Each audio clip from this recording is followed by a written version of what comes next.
So this week in Ottawa, the federal Liberal Party, which is the governing party of Canada, did something that is causing people across the back rooms here in Ottawa to speculate about a spring election. Now, people always speculate about elections, but what the Liberals did was very interesting, and many people are wondering if they actually are preparing to go to an election this spring.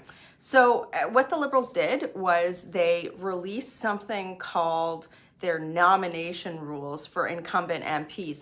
Those are people who are already Liberal MPs. Now, I wrote a long article about this, about why this potentially could mean a spring election, but it also probably means some really interesting things for the Liberal Party of Canada, including some potential problems that Justin Trudeau might be having about in their caucus. Now, I know Facebook and other social media platforms, they've been messing around with algorithms. Sometimes you can see videos like this, sometimes you can't. So I just encourage you to read this article on my Substack. The link to this article, including all the reasons why there potentially could be a spring election, but also some of the reasons in the Liberal caucus, are in the link to this article in this video. So number one, read this article. Number two, share it and share this video.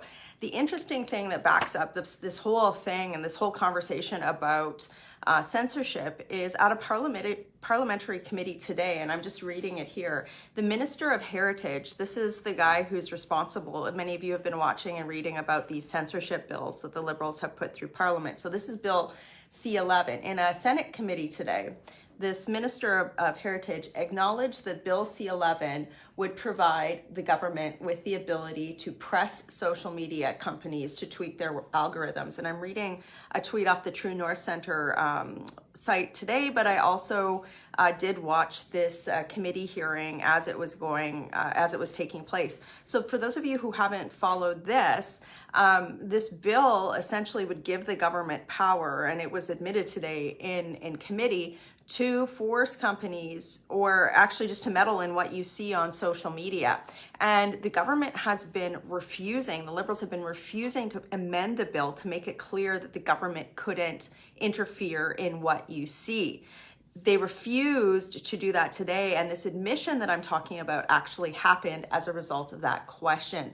So again, just more reason for members of Parliament like me. I'm trying to communicate with you in as many different ways as possible so that my message isn't getting censored in case this bill passes and in case the government decides to, I don't know, force Facebook to downgrade, I don't know.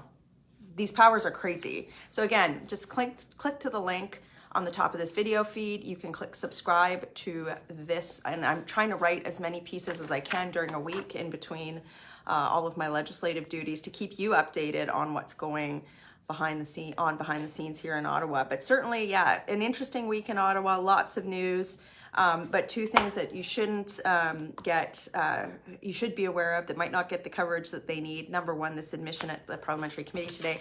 And number two, these Liberal rules that were published earlier in the week that could spell a spring election. Share this video, click the link, and subscribe to the Substack.